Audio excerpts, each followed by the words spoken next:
Kozhikode കടലുണ്ടിയിൽ railway മേൽപ്പാലം നിർമ്മിക്കുമെന്ന സർക്കാർ പ്രഖ്യാപനം വാഗ്ദാനമായി തുടരുന്നു. കഴിഞ്ഞ ദിവസം റെയിൽവേ ഗേറ്റിൽ കുടുങ്ങി ആശുപത്രിയിലെത്താൻ വൈകി രോഗി മരിച്ചതോടെ നാട്ടുകാരും പ്രതിഷേധത്തിലാണ്. കടലുണ്ടി നഗരം സ്വദേശി ഹുസൈൻ കോയയാണ് മരിച്ചത്. ആ വാർത്തയിലേക്കാണ് ഇനി.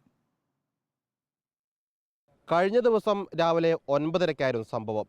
നെഞ്ചുവേദനയെ തുടർന്ന് ഹുസൈൻ കോയ ഓട്ടോറിക്ഷയിൽ ആശുപത്രിയിലേക്ക് കൊണ്ടുപോകുമ്പോഴേ ഈ ഗേറ്റ് അടഞ്ഞു കിടക്കുകയായിരുന്നു. പിന്നെ സംഭവിച്ചത് ഇതാണ്.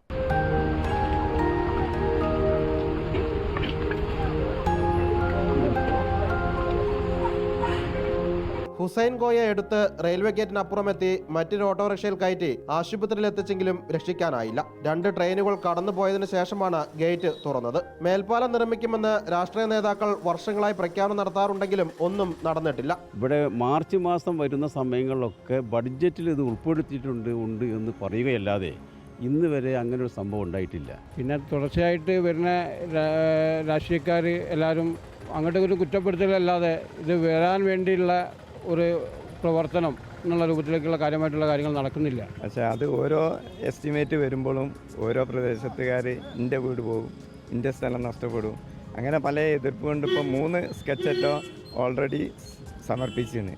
പക്ഷേ ഒന്നും ഫൈനൽ ചെയ്ത് വരുന്നില്ല. ഈ വാഹനങ്ങളൊക്കെ തന്നെ 1.5-3 മണിക്കൂർ നിർത്തിയിട്ടാണ് ഈ വെയിലും കൊണ്ടിട്ട് ഈ ആളുകളൊക്കെ തന്നെ ഇവിടെ പോകുന്നത്. അതുപോലെ വലിയ വലിയ കണ്ടെയ്നർ വണ്ടികൾ ചമ്രവട്ടം വഴി വരുന്ന വാഹനങ്ങൾ ഫറോക്ക് അണ്ടർപാസിൻ്റെ അടിയിൽ കൂടെ പോകാൻ പറ്റാത്തത് കൊണ്ട് ഇതിലേ പോകുന്നു. തുടർച്ചയായി ഗേറ്റ് അടച്ചിടുന്നത് വ്യാപാര മേഖലയും ബാധിച്ചു. Reporter Sinoj Thomas, in reporter, Kozhikode.